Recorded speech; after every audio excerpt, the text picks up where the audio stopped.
When did the war of Mahabharata happen. मूल लेखक श्री नीलेशोक, हिंदी अनुवाद डॉक्टर प्रकाश मुगे। अध्याय 9, परस्पर विरोधी बातें। इस अध्याय में बहुत विस्तार से लेखक जो परस्पर विरोध उनके और अन्य विद्वानों के बीच में है उसको, और साथ ही जो महाभारत की जो मूल पुस्तक है उसका, और जो दूसरे इनके जिनको ये आलोचना करते हैं उनके इसमें परस्पर विरोध क्या है इसके बारे में ये विस्तार से लिखते हैं। और करीब 40 पेज का ये चैप्टर है, बड़ा सा चैप्टर है। इसका अपन एक समझेंगे कि इस चैप्टर में क्या है। तो हमेशा की तरह शुरुआत बहुत अच्छे कोटेशन से करते हैं। जोहान्स कैपलर करके एक विद्वान है, उनके कोटेशन से करते हैं कि मैंने हमेशा इस बात को बहुत मजबूती से पकड़ के रखा है कि दूसरों में जो अच्छी बात है उसकी तारीफ़ करना, और साथ ही दूसरों में जो गलत बातें हैं उनको पूरी तरह से रिजेक्ट करना या पूरी तरह से उनको खारिज करना। लेकिन कभी भी मैंने दूसरों की बात का मजाक नहीं उड़ाया है या दूसरों के ज्ञान का मजाक नहीं उड़ाया है या उसको छिपाया नहीं है, जबकि मुझे उस बारे में कोई जानकारी नहीं है। लेकिन साथ ही मैंने खुद को भी नहीं भूला है। जब भी मुझे कुछ ऐसी बात कहनी हो जो कि दूसरों के प्रति, दूसरों की तुलना में जल्दी हो या मेरे खुद की तुलना में, तो मैंने जल्दी उसको अगर ज्ञात कर लिया हो तो उसको मैंने छिपाया भी नहीं है। इतने अच्छे कोटेशन के साथ ये शुरू करते हैं और वो लिखते हैं कि इस अध्याय में मैं महाभारत का विशेष तौर पर वो बातें कहना चाहूँगा जो कि मैंने जो टाइमलाइन बनाई है या मैंने जो समय रेखा बनाई है उसके कंट्रडिक्ट करती है। और विशेषतः जो वर्ष महाभारत का माना जाएगा और जो तिथि पहला दिन महाभारत का कौन सा होगा, इसको लेके जो अलग अलग विद्वानों के और मेरे जो मतभेद हैं या जो परस्पर विरोधाभास है उसके बारे में मैं विस्तार से इस बारे में कहूँगा। और विशेष तौर पे दो घटनाएं, जो दो खगोलीय घटनाएं जो हैं उनके ऊपर मैं महाभारत के संदर्भ में विशेष तौर पे बोलना चाहूँगा। पहली है कि बलराम जो तीर्थ यात्रा पे निकल जाते हैं युद्ध के पहले, और दूसरा कि 14वां दिन जो युद्ध का था उस दिन जो चंद्रोदय बहुत देर से हुआ था। इन दो घटनाओं के ऊपर मैं बताना चाहूँगा, क्योंकि ये सीधे सीधे जो मैंने जो टाइमलाइन बनाई है, मैंने जो समय रेखा बनाई महाभारत के काल की, उसको सीधे सीधे रूप से ये विरोधाभास उत्पन्न करते हैं। तो इस अध्याय में मैं उस विरोधाभास के बारे में चर्चा करूँगा। अलग अलग विद्वान जो हैं वो एक या दो कोई विशिष्ट उन्होंने महाभारत से घटना उठाई हैं और उसके संदर्भ में एक पूरी थ्योरी बना के रख दी है, ऐसा मेरा ख्याल है। विशेषतः विश्व निर्माण के बारे में उन्होंने एक दो बातें उठा ली हैं और उससे उन्होंने पूरी थ्योरी बना के रख दी है। लेकिन मैंने 20 से अधिक महाभारत के अतिरिक्त, मतलब महाभारत में विश्व निर्माण के अतिरिक्त भी ऐसे प्रमाण उठाए हैं, ऐसी बातें लिखी देखी हैं जिनसे कि जो कि विश्व निर्माण की जो तिथि है उससे परस्पर विरोधाभास की बातें करती है। कुछ अतिरिक्त ऑब्जर्वेशन, कुछ एक्स्ट्रा बातें मैंने उसमें लिखी हैं। और पीवी वर्तक और पीवी खाने इन्होंने इस चीज़ को थोड़ा बहुत ध्यान दिया है, लेकिन अन्य अन्य जो शोधकर्ता हैं उन्होंने उसको पूरी तरह से निगलेक्ट कर दिया है या पूरी तरह से उसके बारे में वो चुप हैं या उस बारे में बातें नहीं करते हैं। और ये अतिरिक्त बातें जो हैं ये मेरे समय रेखा, ये जो टाइमलाइन मैंने बनाई है उसके साथ से पूरी तरह से फिट बैठती है। और स्पष्ट तौर पे, निर्णायक तौर पे ये जो अन्य लोगों की जो सोच है या अन्य लोगों की जो तिथियाँ दी हैं उसको पूरी तरह से गलत साबित करती है। और कई सारे ऐसे ऐसे विद्वान हैं जिन्होंने कि जो विश्व निर्माण की जो तिथि है उसके बारे में उसके आसपास अपनी सारी थ्योरी बिल्डअप की है, अपने सारे सिद्धांत को उन्होंने प्रतिपादित किया है। लेकिन उन्होंने बहुत सुविधापूर्वक, मेरे ख्याल से जानबूझकर, उन्होंने वो जो तिथि है उसको महाभारत में जो घटनाएं दी हैं उससे जोड़ के देखने का कोई प्रयास नहीं किया है। और मैंने ये पूरा दिखाने का प्रयास किया है कि सारे सारे शोधकर्ता जिनके कार्य से मैं अवगत हूँ उन्होंने किस तरह से विश्व के निर्माण के बारे में जो अत्यधिक ज़्यादा मान के चले हैं, और लेकिन उसके साथ उन्होंने जो महाभारत के अन्य स्पष्ट जो संदर्भ है, महाभारत में जो अन्य स्पष्ट उल्लेख हैं उनको पूरी तरह से उन्होंने निगलेक्ट कर दिया है या उन्होंने उसको पूरी तरह से साइड लाइन कर दिया है या उसका ध्यान नहीं दिया है। और मैंने इस बात पे भी विशेष ध्यान दिया कि जो परंपरागत रूप से माना जा रहा है कि महाभारत युद्ध जो है ये कलयुग के प्रारंभ होने के 36 साल पहले हुआ था, इसके ऊपर भी मैंने काफ़ी अध्ययन किया है। और ये भी मैंने बताया है कि अगर अगर इसको माना जाए कि जो महाभारत का जो समय है कलयुग के आधार पर अगर इसको गणना की जाए तो वो फिर एक बार मैंने जो समय रेखा दी है उससे वो बिल्कुल विरोधी बातें हो जाती है।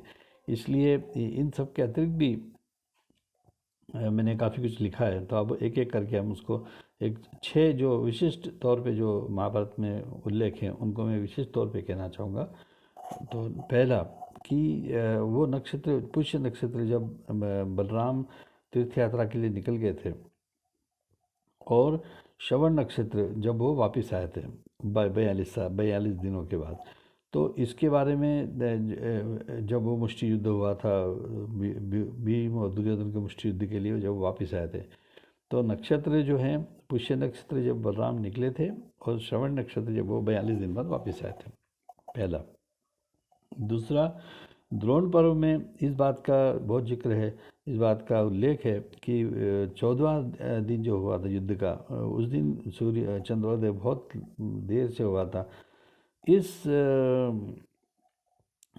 अगर इसकी अगर कुछ इस घटना की अगर कुछ व्याख्या की जाए, एक तरीके से व्याख्या की जाए, तो ये पूरी तरह से मेरी जो 18 दिन का जो समय रेखा मैंने दी है, महाभारत की तारीखें दी है, उससे पूरी तरह से विरोधाभास उत्पन्न होता है।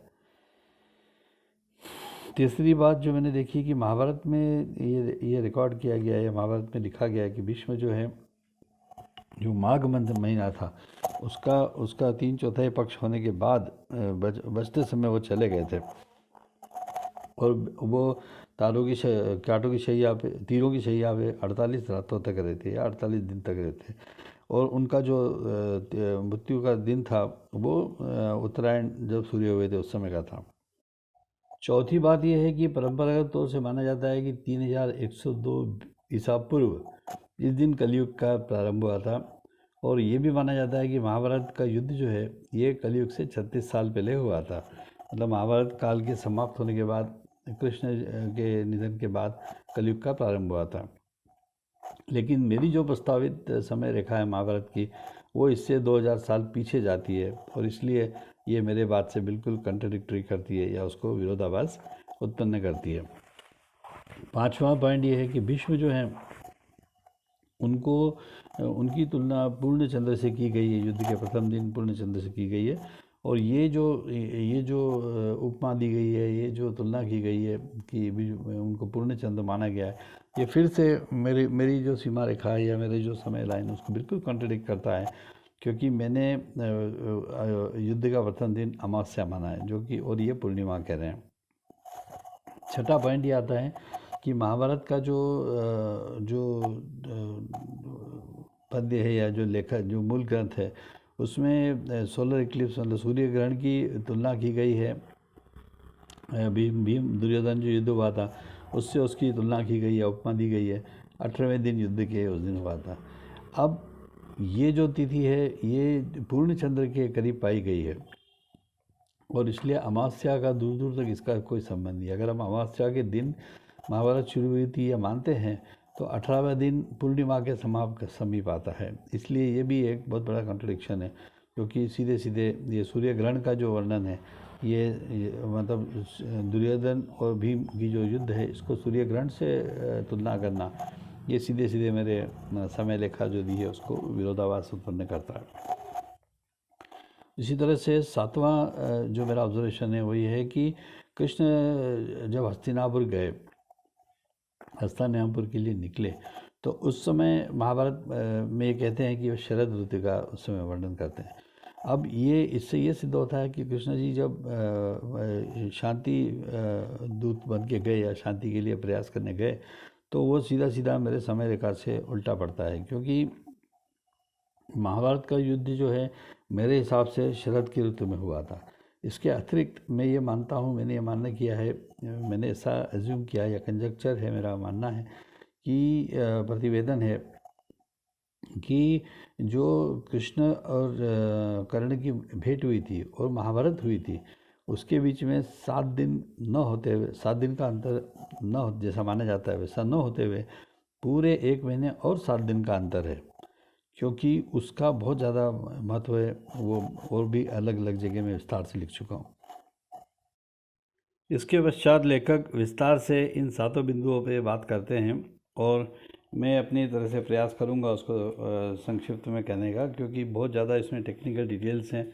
और फिर एक बार मैं सभी श्रोताओं से निवेदन करूंगा कि आप एक जो मूल ग्रंथ है उसको पढ़िए, जो नीलेश जी ने जो मूल ग्रंथ है अंग्रेजी में लिखा उसको पढ़िए, क्योंकि बहुत ज़्यादा उसमें खगोलीय गणनाएँ हैं और जो सच्ची अगर आपको उसकी जानकारी चाहिए तो आप पढ़िए। बाकी उसका सार जो है वो मैं आपको बताने का प्रयास करूँगा।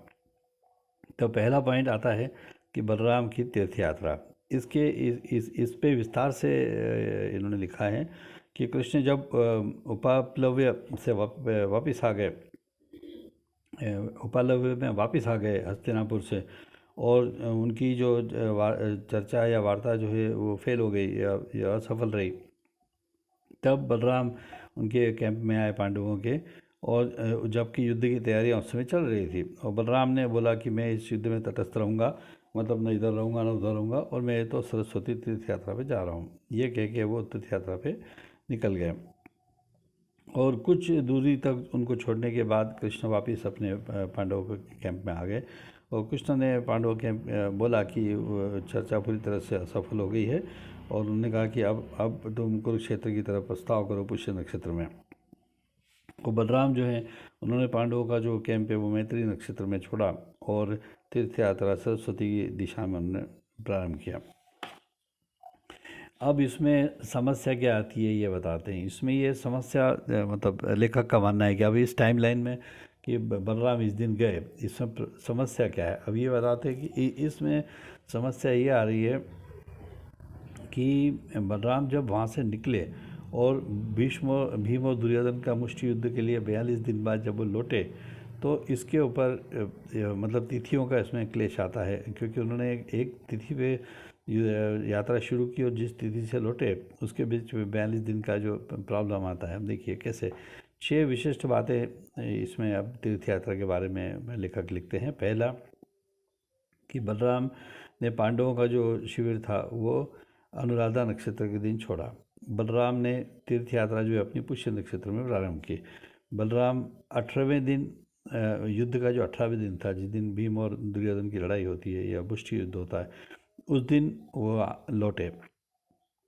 बलराम युद्ध के 18वें दिन श्रवण नक्षत्र में लौटे, और जो तीर्थ यात्रा थी ये 42 दिन की थी। और बलराम जो थे उनके आसपास ऐसे राजा महाराजा सब थे जैसे कि चांद के आसपास सब नक्षत्र होते हैं, इसी तुलना की गई है। तो ये 6 ऑब्जर्वेशन उन्होंने लिए हैं। अब इसमें इनका कहना है कि जो मतलब पहली, तीसरी और पांचवी जो बातें हैं ये उनके विरोधाभास नहीं करती हैं, वो उनकी बात को सपोर्ट करती है।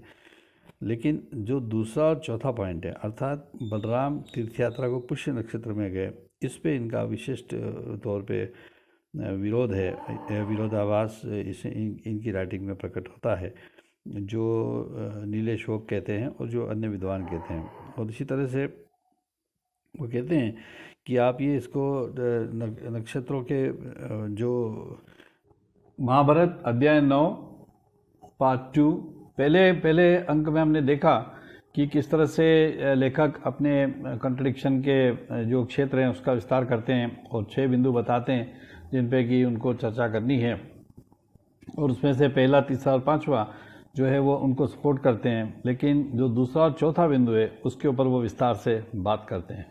अर्थात वो कहते हैं कि बलराम की जो तीर्थ यात्रा है, जो कि श्रवण नक्षत्र में 21 सितंबर को शुरू हुई और महाभारत के अंतिम दिन जब चंद्रमा पुष्य नक्षत्र के पास था, अर्थात 2 नवंबर 42 दिन बाद वो अपनी तीर्थ यात्रा को समाप्त करके वापस आए।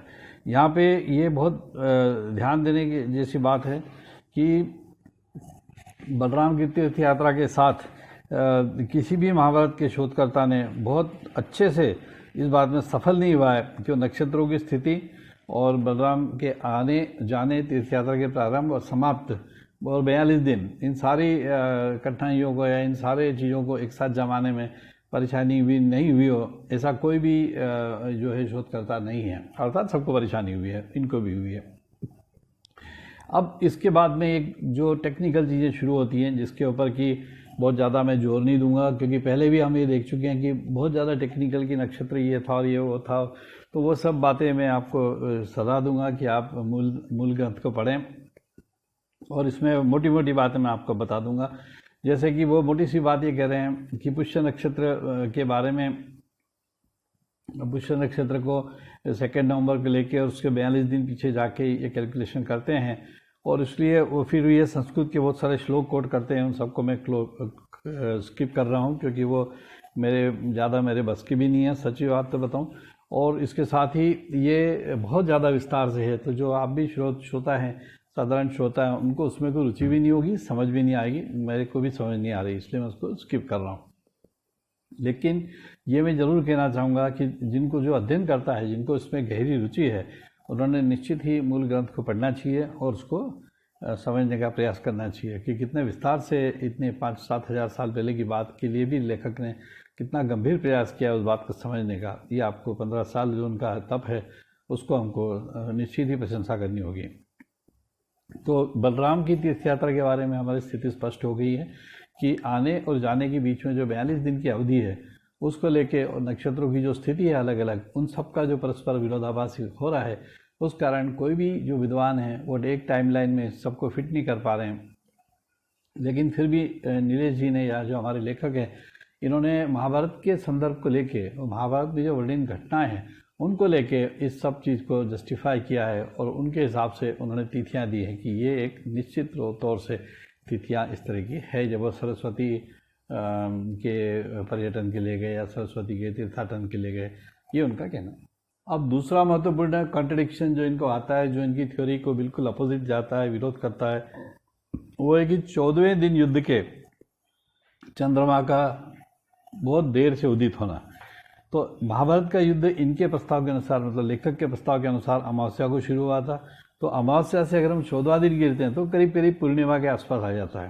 तो पूर्णिमा के दिन चंद्रमा पूर्ण रहता है, तो एक दिन पहले भी पूर्ण रहता है, और अधिकतर पूर्णिमा के दिन, पूर्णिमा के समय सूर्यास्त के साथ साथ ही चंद्रोदय हो जाता है, और अगले दिन के सूर्योदय तक चंद्रमा को हम आकाश में अच्छे से देख सकते हैं, पूर्ण आकृति उनकी देख सकते हैं।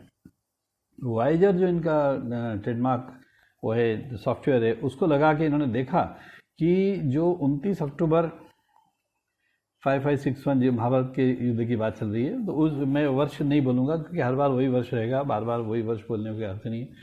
तो जो युद्ध शुरू होके जो 14वां दिन की बात कर रहे हैं, 29 अक्टूबर को ये देखते हैं, सॉफ्टवेयर दिखाता है कि चंद्रमा का उदय उस दिन शाम को 6 बजे हो गया था। अर्थात युद्ध के 14वें दिन की शाम को 6 बजे चंद्रमा का उदय सूर्यास्त के बिल्कुल पहले हो गया था। लेकिन और उसके साथ ही अगले दिन चंद्रोदय, मतलब चंद्रास्त जो हुआ सूर्योदय के साथ, वो करीब सुबह 6 बजे हुआ, मतलब 15वें दिन की बात है। तो 29 अक्टूबर 14वें दिन शाम को 6 बजे चंद्रोदय हुआ, और 30 अक्टूबर 15वें दिन चंद्र अस्त हुए या सूर्य सामने आए, वो करीब सुबह 6 बजे आए। तो इस तरह से 12 घंटे का ये अवधि था। अब ये प्रॉब्लम की डेफिनेशन दे देंगे। अब तकलीफ क्या है? तकलीफ ये है कि महाभारत में ये बोला है कि उस दिन चंद्रमा का उदय लेट हुआ था, ये चंद्रमा देर से प्रकट हुए थे या देर से दिखे थे। अब इन्होंने जो भी प्रस्तावित, लेखक ने कहा कि मैंने जो भी प्रस्तावित टाइमलाइन में दे रहा हूँ उसका ये सीधा सीधा विरोधाभास करता है, क्योंकि घटोत्कच की मृत्यु हो गई थी आधी रात को करीब 14वें दिन, और युद्ध चलता रहा। लेकिन अब चूंकि दिन रात युद्ध कर रहे थे और सारी एक से एक योद्धा थे, तो सारे योद्धा, उनके अश्व, उनके हाथी, उनके सारे जानवर और सारथी और सब बुरी तरह से थक चुके थे, और आधी रात होने के पहले बुरी तरह से थक चुके थे। तो अर्जुन के ये ध्यान में आया, और इसमें लेखक अलग अलग संदर्भ भी देते हैं। मैं आपको बार बार बोलूँगा कि आप मूल किताब पढ़िए, क्योंकि वो संदर्भ देते हैं कि आपको अगर ये वाक्य है तो इसको कहाँ देखना है, मतलब बहुत ही विस्तार से काम किया उन्होंने। तो अर्जुन फिर इस सारी स्थिति को देख के अर्जुन ये बोलते हैं दोनों सेनाओं को कि भाई ऐसा है कि आप और आपके जो पशु हैं, मतलब घोड़े, हाथी वगैरह वगैरह, ये सब बिल्कुल पस्त हो चुके हैं और नींद के मारे गिरे जा रहे हैं। और युद्ध का क्षेत्र भी जो है वो पूरी तरह से अंधेरा हो चुका है, इतनी धूल इसमें उड़ रही है। तो इसलिए हम सब इस बारे में सोचो, हम युद्ध को बंद करके थोड़ी देर आराम करें।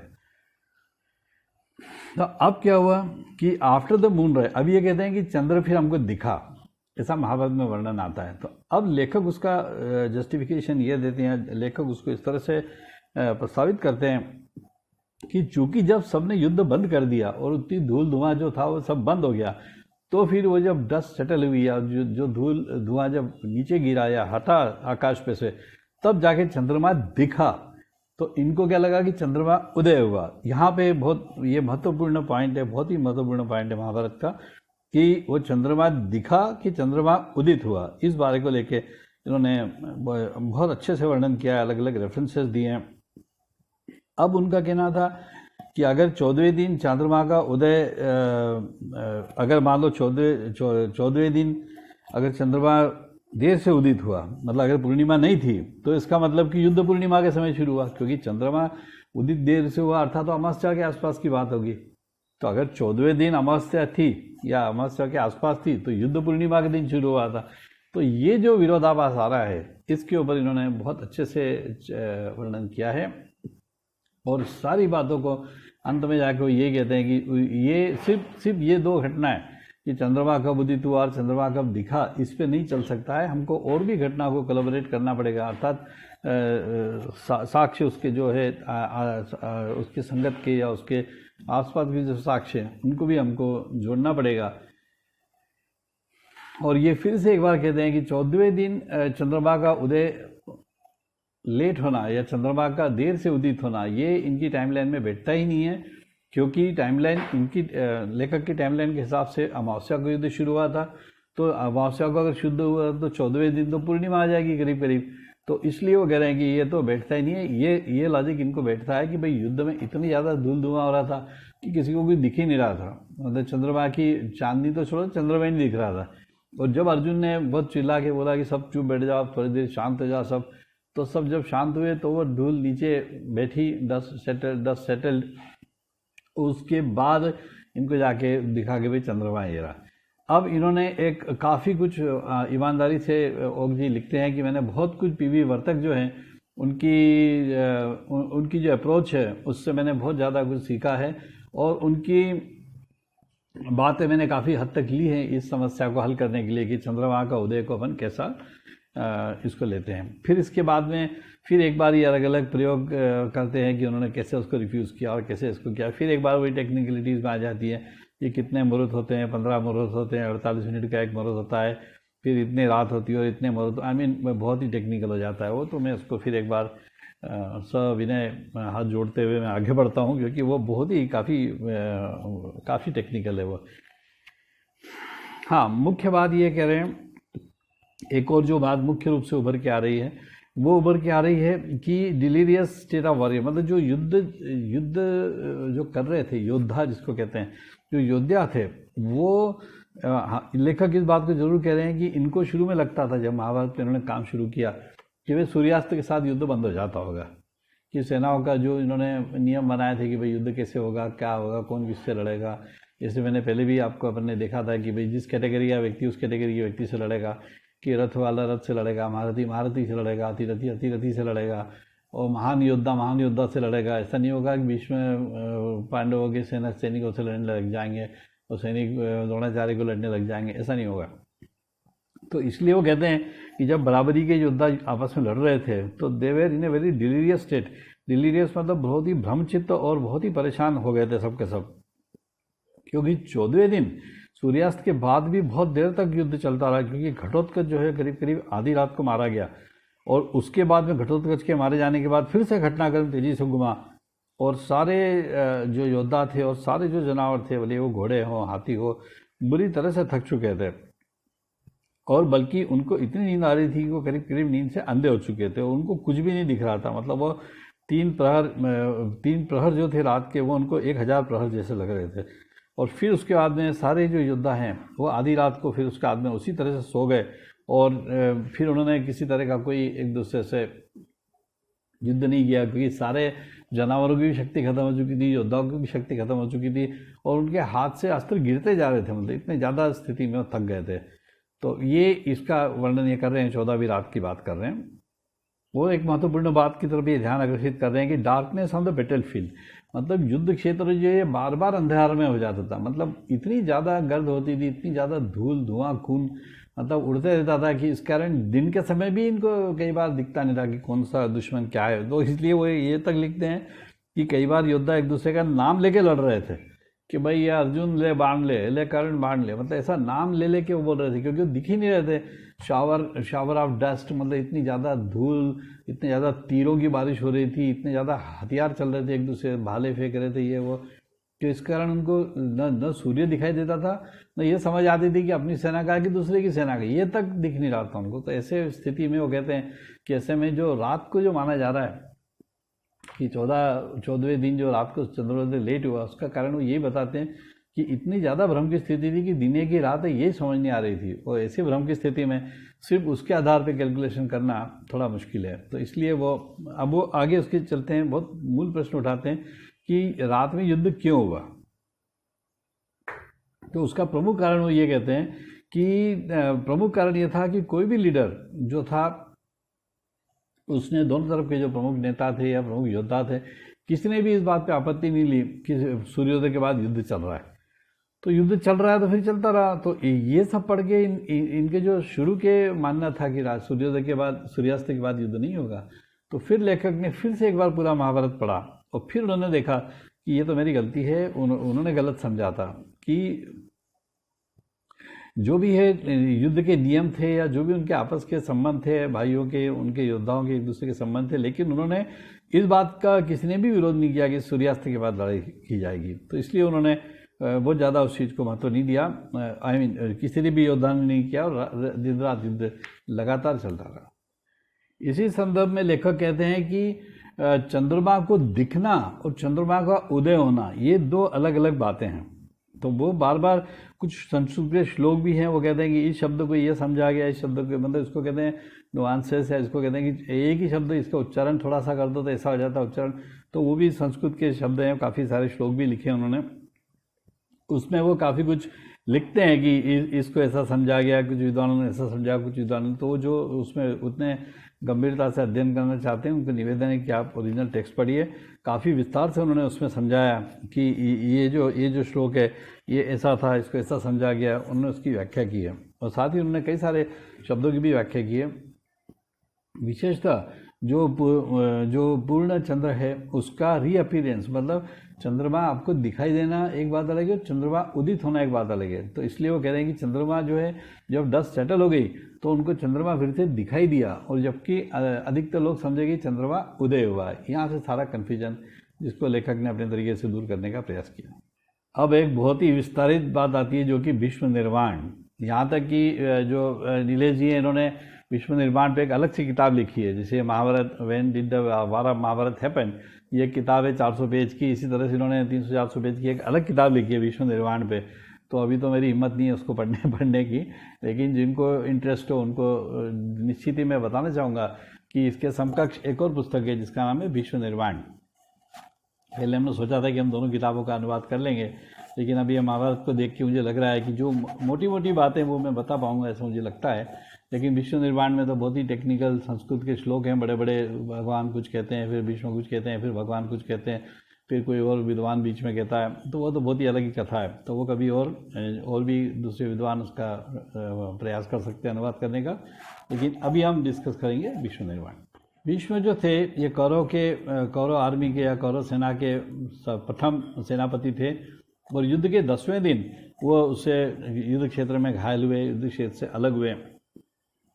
उनको ये आशीर्वाद था कि वो अपनी मृत्यु का समय तय कर सके। तो इसलिए विश्व ने देखा कि अभी जो सूर्य हैं वो दक्षिणायन है, अर्थात दक्षिण के ध्रुव में हैं, तो उनको योग्य समय नहीं लगा, उनको मोक्ष की स्थिति के लिए योग्य समय नहीं लगा। और उस समय महाभारत के काल में जो कालगणना थी या जो विचार करने की पद्धति थी, उसके हिसाब से उन्होंने कहा कि जब हमको इच्छा मरनी है तो हम जब सूर्य देवता इधर आएंगे, उत्तरायण होंगे, तब हम हमारे प्राण त्यागेंगे, ऐसा उन्होंने निर्णय किया। और उसके लिए आराम से सोने के लिए उन्होंने अर्जुन को बोला कि मुझे तीरों की शैया बना दो यहीं पे, तो उन्होंने तीरों की शैया बना दी। अब प्रॉब्लम क्या है इसमें, भीष्म निर्वाण की तिथि में तकलीफ क्या है? तो भीष्म जब सूर्य उत्तरायण हुए उस समय वो गए, अर्थात जिसको हम मकर संक्रांति कहते हैं, उस समय उन्होंने उस समय अपने प्राण त्यागे। वो भीष्म कहते हैं कि मैं, महाभारत में भीष्म कहते हैं कि मैं बिस्तर पे मतलब तीरों की शैया पे 18 दिन रातों तक था। ये जो आपका आवाज़ सुनाई देगी बीच बीच में, ये इंदौर में जो भारत का चौथे सबसे क्लीन सिटी डिक्लेयर हुआ है भारत में, तो ऐसा डोर कलेक्शन होता है, कचरा आता है, ये नगर निगम की गाड़ी की आवाज़ है। तो लोगों को जैसे पता लगता है वो आके गीला कचरा अलग, सूखा कचरा अलग इसे डालते हैं। तो it's a pleasant interruption in the whole discussion. और मैं जा नहीं पा रहा हूँ कचरा डालने, बट ठीक है, it's okay, tomorrow I will do it. लेकिन दिस इज़ दी बैकग्राउंड, ये जो आवाज़ आ रही है वो वाली आ रही है। तो अब क्या हुआ उसके बाद में, और 2-3 बातें इसमें लिखी है, जैसे कि 2 या 3 विशिष्ट बातें महाभारत के संदर्भ में कह रहे हैं। पहला कि जो भी भीष्म का निर्वाण का दिवस है, वो जो विंटर सोल्स्टिस मतलब मकर संक्रांति के 1 या 2 दिन आगे पीछे हो सकता है, इससे ज़्यादा आगे पीछे नहीं हो सकता है, क्योंकि उन्होंने इच्छा की थी कि मैं संक्रांति के दिन जाऊंगा। फिर उस दिन माघ जो है चंद्रमा का माघ महीना होना चाहिए। फिर शुद्ध अष्टमी होनी चाहिए, क्योंकि वो कह रहे हैं कि 3/4 महीना गुजरेगा तब मैं जाऊंगा। 3/4 महीना मतलब 8वां दिन होना चाहिए। तो माघ शुद्ध की चौथी या इस तरह से बात होती है। फिर चंद्रमा को उस समय रोहिणी नक्षत्र के पास में होना चाहिए। और अंतिम बात ये कहते हैं कि जो भीष्म जिस दिन गिरे युद्ध से, मतलब युद्ध की शैया पे आए जिस दिन, उस दिन से जिस दिन उन्होंने प्राण त्यागे, निर्वाण हुआ, उसके बीच में 58 रातों का फर्क है। तो ये जो सारा 5 बातें हैं, ये लेखक कहते हैं कि बहुत सारे रिसर्चर्स ने जो है इनमें से किसी बात को पकड़ा, किसी ने किसी बात को पकड़ा अपनी टाइमलाइन को करने के लिए, लेकिन एक भी जो 20 इन्होंने रिसर्च का विस्तृत अध्ययन किया, उसमें एक भी रिसर्च ऐसी नहीं निकली, एक भी शोध ऐसा नहीं निकला जिन्होंने कि 5 बातों को लेके अपनी टाइमलाइन बनाई हो। इस बारे में लेखक बहुत विशेष तौर पे कहना चाहते हैं। अब एक बार फिर विभिन्न सबूत देके विभिन्न तरीकों से अलग अलग विद्वानों के मतभेद बताते हैं। जैसे कि एक वर्तक के बारे में लिखते हैं कि वर्तक की बातों को लेके मैंने शुरुआत किया तो उनकी बातें मैं काफ़ी हद तक मानता था कि जो महाभारत के 18 दिन का ही होगा। और वर्तक में जो 22 दिसंबर की जो तारीख घोषित की भीष्म के निर्वाण की, यहाँ से सारी प्रॉब्लम शुरू होती है, क्योंकि ये वो दिवस है जो कि भीष्म जब गिर पड़े युद्ध में, उसके बाद 58 दिन तक वो युद्ध की शैया में पड़े रहे। यहाँ तक तो बात समझ में आती है। लेकिन मैंने जो 5 कंडीशंस ऊपर लिखी हैं, उनमें से 4 कंडीशंस जो है वर्तक इनके मानने में चलती हैं। लेकिन 5वीं कंडीशन में सबसे बड़ी प्रॉब्लम ये आ रही है कि जो विंटर सोल्स्टिस मतलब जो जिसको कहते हैं उत्तरायण होने की जो तिथि है या मकर संक्रांति की जो तिथि है, वो अभी भी 40 दिन दूर है। मतलब 22 दिसंबर को अगर हम अंतिम दिन मानते हैं, विश्व निर्वाण का दिवस अगर हम 22 दिसंबर मानते हैं, तो जो उनकी इच्छा थी कि मैं मकर संक्रांति के दिन प्राण त्यागूंगा, तो मकर संक्रांति उस वर्ष की जब हम सॉफ्टवेयर से देखते हैं तो उस वर्ष की मकर संक्रांति तो 30 जनवरी 560 में थी, और विष्णु की तो निर्वाण हो गया 22 दिसंबर 5561 को। तो ये जो 52 दिन का अंतर है, इसको 58 दिन का जो अंतर है, इसको वर्तक एक्सप्लेन नहीं कर पा रहे हैं। और इसीलिए बार बार ये जो लेखक हैं हमारे ओक जी जो हैं, इनका बार बार उनसे इसीलिए मतभेद आता है कि और ये भी वो मानते हैं कि जो विंटर सोल्स्टिस या जो उत्तरायण होता है सूर्य, जो मकर संक्रांति होती है, वो आगे पीछे होती रहती है, लेकिन इतनी भी आगे पीछे नहीं होती है कि 58 दिन का फर्क पड़ जाए। तो इस तरह से अलग अलग तरीक़ों से बताते हैं कि वर्तक की सारी थ्योरी उनको मंजूर है, लेकिन ये विश्व निर्वाण की तिथि के वो वर्तक से एग्री नहीं कर रहे हैं। इसी तरह से वो राघवन, अचर और मोहन गुप्ता और पीसी सेन गुप्ता, इन सब की जो तिथियाँ हैं, इनकी अलग अलग तिथियों को लेकर वर्णन कर देंगे, किसने क्या ये देखा तो वो छोड़ दिया, वो देखा तो वो छोड़ दिया। मतलब सबने अपनी अपनी सुविधा से जिसको जो जमा उसने अपनी तिथियाँ कर ली कि, और सबने अपनी अपनी सुविधा से कर लिया। लेकिन 5 जो अकाट्य प्रमाण हैं, जो महाभारत में वर्णित 5 अकाट्य प्रमाण हैं, भीष्म पुराण में जो भीष्म अध्याय जो उनका है, उसमें जो भीष्म ने बात बोली हुई है, उसके जो प्रमाण है, और ये सब 5 चीज़ों को प्रमाणित करके किसी ने भी उसको देखा नहीं। इसके आगे लेखक जो भीष्म का जो भीष्म युद्ध में जो गिरे अर्थात घायल हुए या जो मतलब युद्ध से बाहर हुए और भीष्म का निर्वाण हुआ, इसके बीच के टाइम इंटरवल को अब ये बहुत व्यवस्थित तरीके से समझाते हैं। मैं बहुत मोटी मोटी बातें से बोलूँगा क्योंकि भीष्म जो है युद्ध के 10वें दिन गिरे या 10वें दिन उन्होंने लड़ना बंद कर दिया, वो बिस्तर उस पर आ गए, शैया पे आ गए, लेकिन उसके बाद भी 8 दिन तक युद्ध चलता रहा। अश्वत्थामा ने धृष्टद्युम्न को मार दिया, शिखंडी को मार दिया, द्रौपदी के 5 बच्चों को भी मार दिया उस दिन 18वें रात को युद्ध की। और पांडव ने अश्वत्थामा को निरुत्तर कर दिया या उसको एक तरीके से समाप्त कर दिया, युद्ध क्षेत्र से बाहर कर दिया। और जो कुरु परिवार की जो महिलाएं थी और दोनों वो जाके अपने अपने जो अपत्य थे, अपने अपने लोग थे, उनकी शरीर मतलब उनकी लाशें देखते रहे या उनको जाके इकट्ठा करते रहे अंतिम संस्कार के लिए। और उसके बाद में ये सब अंतिम संस्कार की व्यवस्था करी पांडवों ने। उसके बाद में पांडव जो हस्तिनापुर आ गए और बहुत धूमधाम से उसका सम्मान पूर्वक समारोह हुआ उसका राज्याभिषेक का। और उसके बाद में इन्होंने तो उस समय ये कह रहे हैं कि उस समय फिर एक बार महीना भर ये सब चला, तो फिर एक बार ये कह रहे हैं कि उस दिन पूर्ण चंद्र था। तो अब देखिए महाभारत का युद्ध समाप्त होने आया था, तब पूर्ण चंद्र था और 14वें दिन युद्ध के। और फिर उसके बाद में ये जो कह रहे हैं कि उस दिन फिर महीने भर इन्होंने प्रायश्चित किया है, जो भी गंगा किनारे रहे, उसके बाद हस्तिनापुर लौटे तो उस समय भी पूर्णिमा थी। तो इस तरह से ये समय रेखा ठीक लग रही है। और युधिष्ठिर को राज्याभिषेक किया गया उनका, और साथ ही उनको उनके भाइयों को सबको अलग अलग पद दिए गए, उनको अलग अलग महल दिए गए और इस तरह से राजकाज चलना शुरू हुआ। लेकिन सब कुछ होने के बाद कृष्ण ने फिर एक बार युधिष्ठिर को बोला कि आप भीष्म से मिलने जाइए और उनसे मार्गदर्शन लीजिए कि वे कैसे क्या करना है। तो फिर युधिष्ठिर कृष्ण की सलाह के अनुसार अपने भाइयों को और सत्यकी, कृपाचार्य, कृष्ण जी और युयुत्सु और संजय, इन सब को लेकर विष्णु के पास जाते हैं और बहुत सारी बातें करते हैं।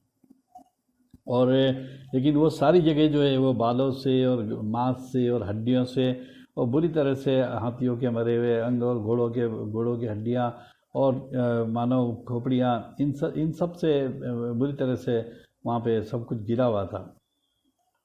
और उसके बाद में फिर उन्होंने अलग अलग स्थान निर्धारित किए और सब चिताओं को यथायोग्य उन्होंने उसकी व्यवस्था की। इसके बाद में जो भीष्म से मिलने गए थे और तो तब कृष्ण ने कहा कि भीष्म आप 56 दिन और रहने वाले हैं और उसके बाद में जब सूर्य उत्तरायण होंगे तब ये चल रहे हैं, तब ये यहाँ से निर्वाण करेंगे, भीष्म का निर्वाण होगा। और इसके बाद में युधिष्ठिर फिर राजकाज के लिए चले गए। और एक बार फिर कुछ दिन बाद मतलब अगले दिन युधिष्ठिर फिर आते हैं और इस तरह से युधिष्ठिर भीष्म से मिलने कई बार आते हैं और उनसे सलाह करते हैं और उनसे उनकी जो भी है शंका समाधान करते हैं और उनसे चर्चाएं करते हैं, लंबी लंबी चर्चा करते हैं। ऐसा अलग अलग इसमें वर्णन आता है। अब ये बहुत ज़्यादा स्पेसिफिक अब जो लेखक हैं वो विशिष्ट तौर पे कुछ बातें करते हैं जिसका मैं यहाँ जिक्र करना अनिवार्य समझता हूँ कि कुछ निष्कर्ष की बात करते हैं। पहला कि भीष्म जो थे वो 18 दिन में से 9 दिन बाणों की शैया पर रहे, क्योंकि 10वें दिन वो गए, 18वें दिन युद्ध हुआ तो रात गिन रहे हैं, वो रातों के हिसाब से गिन रहे हैं। और वो दूसरा वो लिखते हैं कि बाणों की शैया पे थे और इस समय पांडवों ने 1 महीना जो है गंगा किनारे बिताया। तो ठीक है, 27 दिन, 1 महीना उन्होंने चंद्रमा की स्थिति के हिसाब से 27 दिन गिन रहे हैं उसको। और उसके बाद में महाभारत तीसरा पॉइंट लिखते हैं, महाभारत की जो मूल ग्रंथ है उसमें ऐसा विशिष्ट तौर पर नहीं लिखा कि इतने दिन बाद पांडव हस्तिनापुर गए या इतने दिन बाद उन्होंने विष्णु को प्रथम दिन विजय मतलब मिलने गए वगैरह। तो वो इन्होंने उसको एक्स माना है इन्होंने कि चलो मान लो कुछ दिन हुए, एक्स दिन हुए कि विष्णु को मिलने गए। अब चौथा ही लिखते हैं कि भीष्म ने इन सब के बाद विष्णु ने 56 दिन विश्व निर्वाण के बीच मतलब उनके जिस दिन वो गिरे उस दिन से लेके उनकी मृत्यु तक 56 दिन की अवधि हुई। अब इन्होंने क्या किया, टोटल लगाई है कि आप कैसे भी गिन लो कि 10 दिन मतलब 9 दिन बिस्तर पे रहे महाभारत के दौरान और पांडव 27 दिन गंगा किनारे रहे और पहली मीटिंग और भीष्म के निर्वाण इसके बीच में 56 दिन मतलब युधिष्ठिर जब मिलने आए उनको उस युद्ध के बाद वहाँ से लेके विश्व निर्वाण के बीच में 56 दिन बीते। और मान लो कोई टाइम इंटरवल है जब भीष्म को मिल के वापस आए तो उसको एक्स मान लेते। इस तरह से कम 92 डेज का एक इंटरवल बनता है जिसको कि किसी भी तरह से हमको समझाना ही पड़ेगा कि भाई ये कौन से 92 डेज हैं और ये कौन से समय है जिस समय की ये सब हुआ। तो अब ये कहते हैं, लेखक कहते हैं कि युद्ध के बाद की जो भी घटनाएं हुई उन सबको मिला के ये नतीजा निकलता है कि 2 नवंबर 5561 ईसा पूर्व, मतलब आप उस दिन से गिनिए, 16 अक्टूबर से 18 दिन गिनिए, 2 नवंबर 5561 ईसा पूर्व पे युद्ध समाप्त हुआ। और उस समय 1 महीना फिर पांडव गंगा किनारे रहे।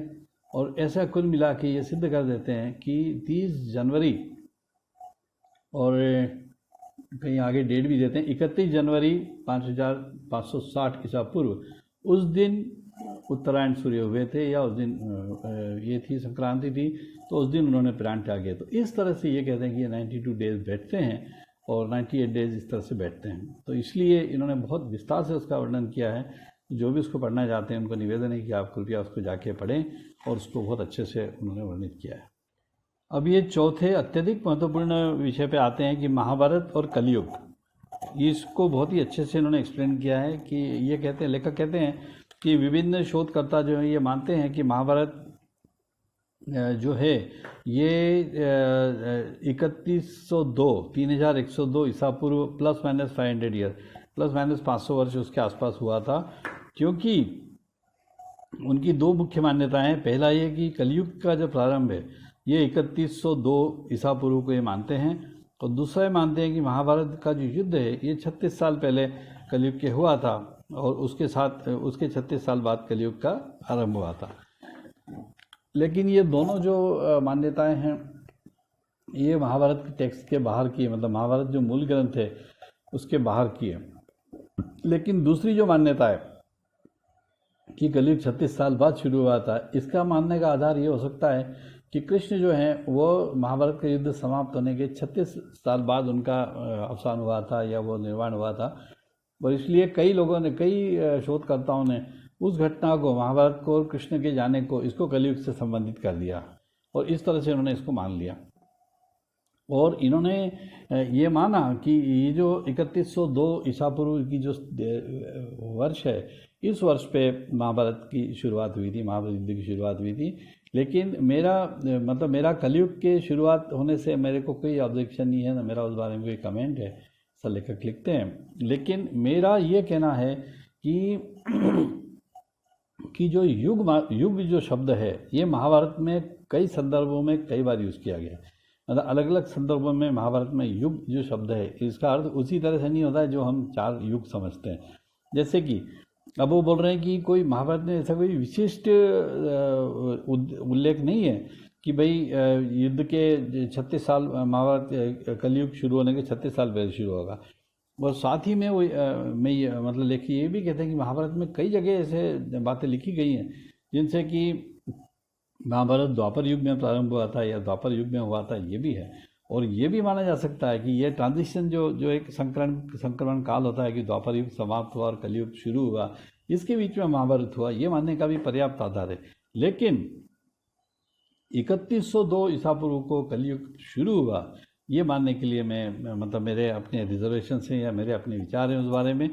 और जो द्वापर और कृता, एक और बहुत महत्वपूर्ण बात जो लेखक कहते हैं कि महाभारत की जो ग्रंथ है उसमें द्वापर और कृता, इनको युग के अलावा भी कई तरीकों से कहा गया है, अलग अलग शब्दों को कई बार कहा गया है। जैसे कि विराट पर्व में ये कहते हैं कि द्वापर और कृता को एक जो जुआ खेलने के लिए जो आप फेंकते हैं, डाइस फेंकते हैं, जुआ खेलने के लिए जो आप कौड़ी फेंकते हैं, उसको उस द्यूत में उस संदर्भ में माना गया। महाभारत के जो मूल ग्रंथ है उसमें युग के कई अर्थ बताए गए हैं। जैसे कि 5 सूर्य ग्रहण और चंद्रग्रहण, सोलर एंड लूनर ईयर, अगर 5 वर्ष सूर्य के और चंद्रमा के मिला है उसको भी एक युग माना गया है।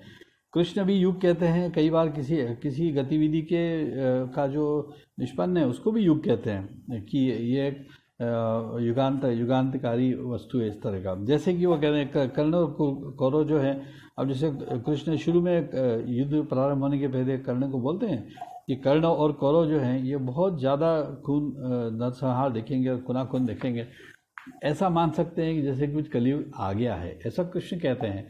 जबकि ऐसा त्रेतायुग, कृतायुग और द्वापर युग में नहीं होता था। ऐसा एक कृष्ण ये शब्द का प्रयोग करते हैं। तो इसलिए युग जो शब्द है इसको महाभारत के संदर्भ में कई बार अलग अलग तरह उपयोग में लाया गया है। तो कुछ भी ऐसा कहना कि महाभारत में ऐसा लिखा है, ऐसा कुछ भी नहीं है। महाभारत में ऐसा कोई प्रमाण नहीं मिलता है कि वो कहते हैं कि 36 साल बाद कलयुग प्रारंभ हो जाएगा, क्योंकि फिर महाभारत की तिथि उस हिसाब से प्रभावित हो जाएगी। हालांकि लेखक मानते हैं कि करीब करीब 50% लोग ऐसे हैं, ऐसे विद्वान हैं जिन्होंने कि ये माना है कि महाभारत की तिथि 3000 ईसा पूर्व के आसपास की। इसके बाद में फिर एक बार, जैसे कि ओक साहब की आदत है मतलब उतना अध्ययन है उनका, आदत है मतलब उतना उनका तात्विक अध्ययन है, उतना विस्तार से अध्ययन है। हमको तो पढ़ने में भी तकलीफ हो रही है, लेकिन उन्होंने वाकई उतना अध्ययन किया है।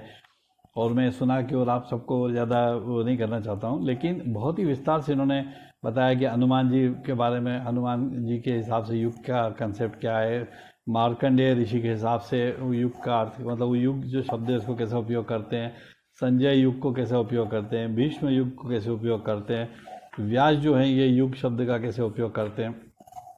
और उसके बाद में वो महाभारत का जो युद्ध हुआ था उस दौरान द्वापर युग की क्या स्थिति थी और पूर्ण चंद्र की क्या स्थिति थी, ऐसे विभिन्न तरीके से। और जो सूर्य ग्रहण है, चंद्र ग्रहण है, इसको महाभारत के लेखक ने एक उपमा के रूप में कैसे उपयोग किया है, ऐसा बहुत ही ज़्यादा विस्तार से इन्होंने काम किया है। मुझे सच में कई बार आश्चर्य होता है कि 7000 साल पहले की बात इतनी शानदार तरीके से उन्होंने लिखी है। आप उस पुस्तक को ज़रूर पढ़िए, ये तो मैं बार बार बोलूँगा। और मैं अनुवाद करने की स्थिति में नहीं हूँ शब्दशः, ये भी मैं बार बार बोलूँगा, मतलब मेरी सीमाएं हैं। और प्लस जो श्रोता हैं उनको भी उतने ज़्यादा डिटेल की मुझे मेरे ख्याल से आवश्यकता नहीं है, और जिनको रुचि है वो अपने आप पूरी किताब पढ़ के, उसका पुस्तक पढ़ के उसका अनुवाद कर सकते हैं। या कोई सच में हिंदी का अनुवाद इतना करना चाहते हैं तो उनका स्वागत है, मेरे क्षमता के बाहर की बात है। और इस तरह से विभिन्न चर्चाएं करते करते हम अंत की तरफ हम जा रहे हैं इस चैप्टर की, जहाँ पे दुर्योधन के बारे में अलग अलग उन्होंने कहा। दुर्योधन और भीष्म का, भीम का और दुर्योधन का युद्ध हुआ था, मुष्टि युद्ध हुआ था, उसका भी वर्णन है। और इस तरह से ये जाके अब इस पे आ रहे हैं कि जिसको कहते हैं कि कंक्लूजन या उसके परिणाम की तरफ आ रहे हैं। अध्याय की समाप्ति की ओर लेखक कहते हैं कि इसलिए अब मैं जो जाके, हालांकि जो मेरे श्रोता हैं, मेरे जो लेखक हैं, जो पाठक हैं, उनके ऊपर मैं सभी छोड़ता हूँ कि महाभारत के बारे में वो क्या सोचते हैं और वो भी कोई और नया शोध करना चाहते हैं। लेकिन उनका विशेष तरह से ये महत्वपूर्ण वो कहना चाह रहे हैं कि मैं विशेष तौर पे कहना चाहूँगा कि जो भी थ्योरी है उसका जो कंट्रडिक्शन है, मतलब थ्योरी में जो बातें कही गई हैं उसमें जो अगर आप कोई ऐसी बात कहते हैं जो मेरी बात के विरोधी है, तो जैसा मैंने भी प्रयास किया, मैंने मुझे जो लगा कि मेरी बात के विरोध है उसका मैंने बहुत विस्तार से वर्णन किया। जैसे कि बलराम की तीर्थ यात्रा का जो प्रकरण था उसका बहुत, और चंद्रमा का देर से उदित होने का ये जो था, इसके कारण मुझे बहुत ज़्यादा अतिरिक्त प्रमाण ढूंढे मैंने, और उन सब प्रमाणों को मैंने इकट्ठा किया और आपको इतना सब विस्तार से बताया। किसी भी रिसर्चर ने, किसी भी शोधकर्ता ने बलराम की जो तीर्थ यात्रा है उसको नक्षत्रों की और बलराम के पुष्य नक्षत्र में निकलना और श्रवण नक्षत्र में आना, इन सब को कहीं भी एक जगह पे इकट्ठा नहीं किया है। क्योंकि अगर ऐसा करते तो उनको वो माने या न माने, लेकिन उनको बहुत ज़्यादा परेशानियों का सामना करना पड़ता, जैसा कि मुझे भी हुआ। जैसे कि ये कहते हैं कि राघवन और अचर जो है, इन्होंने जो बोला कि भाई ठीक है, नक्षत्र जो था युद्ध के अंतिम दिन नक्षत्र श्रवण नक्षत्र था, लेकिन उसके बाद में वो जो कहते हैं कि अगर उसको मान के चलते हैं तो फिर बलराम जो है, ये युद्ध के 3 दिन समाप्त होने के बाद बलराम वापस आते हैं। तो इस तरह से उन्होंने फिर एक बार वही सब बातें लेखक कह रहे हैं कि इसी तरह से राघवन और अचर जो हैं ये कुछ भी ये समझा नहीं पाएंगे कि जो ऑब्जर्वेशन कि चंद्रमा के ऊपर 7 ग्रहों ने 14वें दिन जो चंद्रमा पे 7 ग्रहों ने एक साथ हमला किया या अटैक किया, और अर्जुन ने जब जयद्रथ को मारा, अर्जुन जयद्रथ का युद्ध जब शुरू हुआ और उस समय युद्ध की 14वें दिन की शाम थी, और भीम जो है ये 7 कौरव बंधुओं से एक साथ लड़ रहे थे। तो इस तरह से ये उपमा समझी जा सकती है। और इसलिए मैंने फिर एक बार वॉयेजर जो मेरा सॉफ्टवेयर है उससे मैंने फिर एक बार चंद्रमा की पोजीशन दी, तो मैंने पाया कि शुक्ल पक्ष था और 1-2 दिन चंद्रमा को आने में थे। अर्थात 14वें दिन अगर चंद्रमा पूर्णिमा को 1-2 दिन थे तो इसका अर्थ वो अमावस्या के दिन शुरू हुआ था। ऐसे बहुत सारे संदर्भ मैंने इकट्ठा किए हैं और मैं सभी पाठकों से निवेदन करूंगा कि आप भी इसको कंट्रडिक्ट करना चाहें तो आपका स्वागत है, लेकिन उसका कुछ तार्किक आधार, उसका कुछ वैज्ञानिक आधार होना चाहिए। इसी तरह से भीष्म की जो निर्वाण की तिथि थी उसने मुझे 21 अतिरिक्त बातें शोध में आवश्यक समझा मैंने, और मैंने उनको बहुत विस्तार से आवश्यक अध्ययन किया, और इसी संदर्भ में मुझे अरुंधति युग की जो खोज हुई वो उसी संदर्भ में हुई, और इसी प्रक्रिया में मुझे विश्व निर्माण के बारे में अतिरिक्त प्रमाण मिले। जैसा कि मैं आपको बोल रहा था कि उन्होंने अलग बुक भी लिखी है, तो उस बुक को भी आप पढ़ें, ऐसा मेरा निवेदन रहेगा। लेकिन इस तरह से उन्होंने जो पुरानी सारी मान्यताएं थी उनको एक एक करके ध्वस्त किया लेखक ने, ये उसमें वो निवेदन कर रहे हैं कि वो लेखक बहुत ही वैज्ञानिक दृष्टिकोण से बात कर रहे हैं। लेखक कह रहे हैं आप प्रमाण लाइए, मैं भी स्वयं कहूँगा कि मेरी थ्योरी गलत है, लेकिन उसके प्रमाण लाइए। महाभारत की कंटेक्स्ट में महाभारत जो ग्रंथ है उसमें से प्रमाण लाइए, और उसको इस तरह से जो हमने सॉफ्टवेयर वगैरह विकसित करके जो बात की है वैसा आप साबित कीजिए। तो उसमें क्या होगा, कोई भी ज्ञान अंतिम नहीं होता है, हर एक ज्ञान एक पड़ाव होता है। जैसे हमने हर प्रकरण में जो विभिन्न विद्वानों के मत पढ़े हैं उसमें वो इसी तरफ ले जाते हैं। और इसी तरह से महाभारत का कलयुग और महाभारत का जो संबंध है, ये जो लोगों ने बोल रहा है कि 36 साल बाद कलयुग प्रारंभ हो गया महाभारत का बाद में, तो उस संदर्भ में मुझे फिर एक बार बहुत ही अलग अलग महाभारत के जो मूल ग्रंथ है उसमें युग शब्द के बारे में 5 अलग अलग तरीक़ों से उसका प्रयोग मैंने देखा, और उसके बारे में भी फिर मैंने 2 अतिरिक्त प्रमाण भी जुटाए, और इस तरह से मैंने ये स्थापित किया कि कलियुग शब्द जो है या युग शब्द जो है ये उसी संदर्भ में, सिर्फ उसी संदर्भ में प्रयोग नहीं हुआ महाभारत में, जिस संदर्भ में हम द्वापर युग, कलियुग, सतयुग इस तरह का प्रयोग करते हैं, और त्रेता युग। तो उस संदर्भ, सिर्फ उस संदर्भ में नहीं हुआ। मतलब युग अगर वो कह रहे हैं कि युग का अंत हुआ, इसका अर्थ ये नहीं है कि पूरा कलियुग का अंत हुआ। एक घटना हम अभी भी शब्दों में प्रयोग करते हैं कि भाई उनके इंदिरा गांधी के युग का अंत हुआ, मतलब शी लेफ्ट, पावर से वो बाहर हो गई, या जो भी हुआ, उनके निधन हो गया, जो भी हुआ। तो एक युग का अंत का अर्थ ये नहीं है कि कोई बहुत बड़ा सा ऐसे कि कलियुग ही आ जाएगा। तो इस तरह से वो उसको करते हैं, मतलब उसका वो अपने तरीके से उसका वर्णन करते हैं, अपने तरीके से अपनी बात को, जो कंट्रडिक्शन आ रहा है, जो परस्पर विरोधी बातें हैं, उसको वो स्पष्ट करते हैं। और इसी तरह से अंत में जाके ये कहते हैं मैंने 23 से भी ज़्यादा महाभारत के मूल ग्रंथ में से ऐसे बातें निकाली हैं या ऐसे प्रमाण दिए हैं जो कि ये सिद्ध करते हैं, कि स्थापित करते हैं कि शरद ऋतु में ये जो हुआ। मेरी जो टाइमलाइन, जो लेखक ने टाइमलाइन दी है महाभारत की, उसके संदर्भ में वो सिद्ध होती है कि शरद ऋतु में ये सब हुआ था। सिर्फ एक ऑब्जर्वेशन ऐसा जाता है जो कि इनकी टाइमलाइन के विरुद्ध जाता है, लेकिन उसको लेवल करने के लिए फिर उन्होंने अतिरिक्त तरीके से भी बहुत सारी बातें कही हैं जो कि किसी भी तरह से महाभारत में एक विशिष्ट करके इन्होंने एक ऑब्जर्वेशन दिया, जो जिसमें कोई शंका ही नहीं रहती है कि कृष्ण ने जो हस्तिनापुर को यात्रा की थी, या उनको समझाने के लिए जो शांति प्रयास किया था, जो मिशन लेके हुए गए थे हस्तिनापुर में, शांति वार्ता के लिए गए थे, वो वर्षा ऋतु थी। इस बारे में कोई शक ही नहीं है। तो इस तरह से कुल मिला के लेखक ने बहुत विस्तार से 9वें अध्याय में अपनी बातें कही हैं, और जो परस्पर विरोधी बातें हैं उनको विस्तार से कहा है। और मेरा फिर एक बार निवेदन रहेगा कि आप मूल ग्रंथ को पढ़िए, उसमें आपको और बहुत सारी बातें स्पष्ट होंगी। नमस्कार।